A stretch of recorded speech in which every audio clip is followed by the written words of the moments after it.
السلام علیکم ناظرین، آر پی نیوز کے ساتھ میں ہوں مختار ملک۔ سب سے پہلے ایک نظر آج کی اہم ترین خبروں پر۔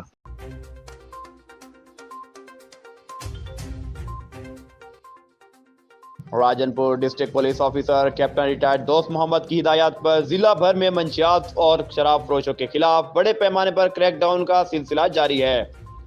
پولیس ٹیم تھانہ سٹی جامپور کا بدنام زمانہ شراب فروشوں کے خلاف کامیاب ریڈ کی گئی ہے۔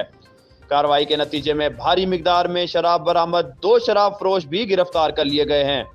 گرفتار ملزمان کے قبضے سے 202 ولائتی شراب کی بوتلیں، 12 دیسی شراب کے کین اور آلات کشیدہ برآمد ہوئے ہیں۔